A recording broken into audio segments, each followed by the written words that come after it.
சபையில எல்லாரோட எப்படி பேசணும்னு தெரியும். சபையே நடத்திட்டு போக வேண்டாம். எனக்கு இல்லாத இந்த பிசினஸ் இல்ல சபை. பாருங்க, எல்லாம் தெரியும், ஆனா என்ன இல்ல. அதனாலதான் சபையிலே துன்மார்க்கர் பெருகி விட்டார். சபையிலே ஏமாளி கோமாளி எல்லாம் பெருகி. சபையிலே இன்னைக்கு அநேருக்கு இயேசு எப்படிப்பட்டவன்னு தெரியாது. உங்களோட பாசர்ட்ட வந்துருவார். உங்களோட பாசர் கத்தர். நேற்று பார்த்து அவர் ஊழியக்காரர், அவர் அபிஷேகம் வந்துட்டா 4 ஊழியக்காரர் இவரை பிடிச்சு இழுக்கிறான். என்ன அபிஷேகம்னு தெரியல. அபிஷேகத்தை பெற்றா வாழ்க்கை மாறணும். ஆமென் சொல்லுங்க. அபிஷேகத்தை பெற்றா குணம் மாறணும். அபிஷேகத்தை பெற்ற எங்களோட பேச்சு மாறணும். அபிஷேகத்தை பெற்ற எங்களோட வாழ்க்கையின் ஒவ்வொரு பகுதியும் மாற்றம் அடையும். கர்த்தர் நம்மை கொண்டு பெரிய காரியங்களை கர்த்தர். ஆமென். பாருங்க, தெசலோனிக்கேயில் உள்ள அதாவது பெரியா பட்டணத்து மக்கள் நல்ல குணசாலிகள் ஆனதுக்கு காரணம் ஞானசானம் எடுத்தது இல்ல, அபிஷேகம் பெற்றோன்னா இல்ல, அந்நிய பாஷை பேசுறோன்னா இல்ல, தசமா நாடிக்க கொடுத்தோன்னா இல்ல, எங்க வாசல் வல்லமையானவர் இல்ல. வாசனத்தை டே பை டே தினந்தோறும் அவள் ஆராய்ந்து பார்த்ததினாலே தெசலோனிக்கேயில் உள்ளவர்களை பார்க்கிறோம் அவர்களை ஆண்டவர் நல்ல குணசாலிகளாய் மாற்றினார். உன்னை மாற்றுவது தேவனுடைய வார்த்தை மட்டும்தான். உன்னுடைய ஜீவியத்தை மாற்றுவது ஆண்டுடைய வசனம் மட்டும். அதை நீ வாஞ்சியா ஏற்றுக்கொள்ளணும், அதை வாஞ்சியா படிக்கணும், அதை வாஞ்சியா தியானிக்கணும். இந்த வசனத்தோட ஆண்டவர் என்ன பேசணும், இந்த வசனத்தோட கர்த்தர் என்ன சொல்றார், அதை தியானிங்க. தியானிக்க தியானிக்க நம்முடைய வாழ்க்கையை கர்த்தர் மாற்றும். அல்லேலூயா. இன்னைக்கு அப்ப கிறிஸ்துவோட வாழ்க்கையே மாறல.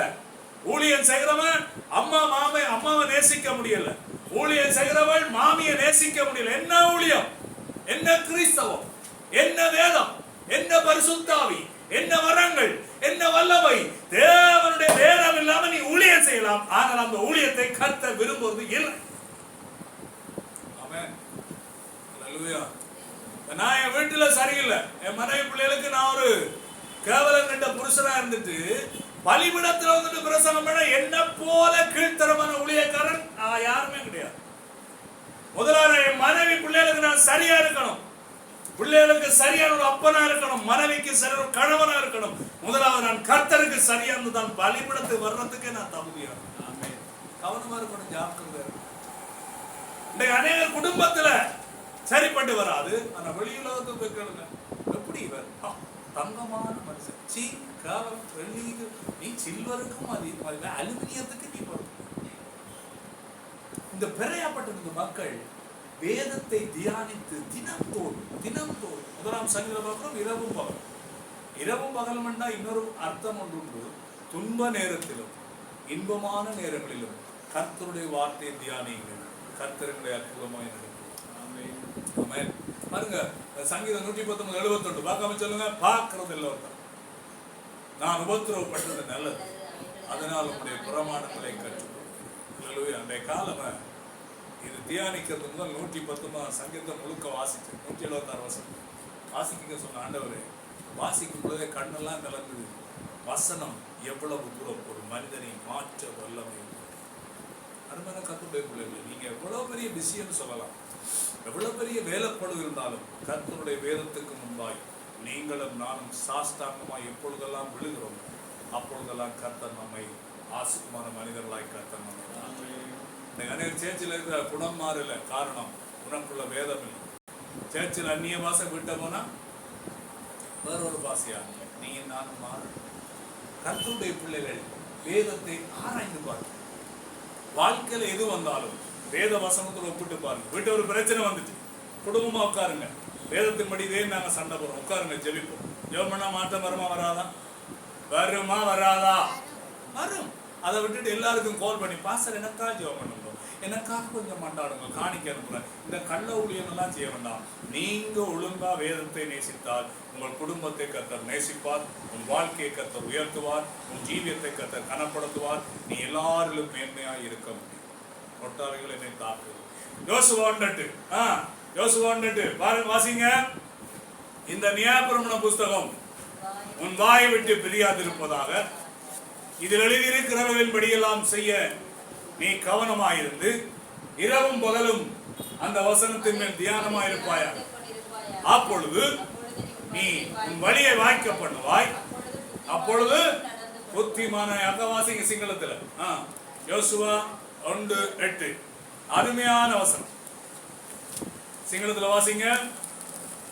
யோசுவா 1:8.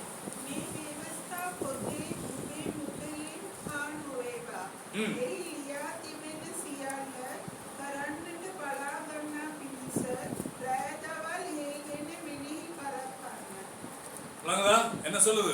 நீ புத்திமானாயும், எல்லாரும் வாசிங்க தமிழ்ல சத்தமாய், எல்லாரும் ஸ்கிரீனை பார்த்து வாசிங்க. இந்த நியாயப்பிரமாண புத்தகம் உன் வாயை விட்டு பிரியாதிருப்பதாக, இதில் எழுதி இருக்கிறவர்களின் படி எல்லாம் செய்ய நீ கவனமாய் இருக்கும்படி இரவும் பகலும் அதை தியானித்துக் கொண்டிருப்பாயாக.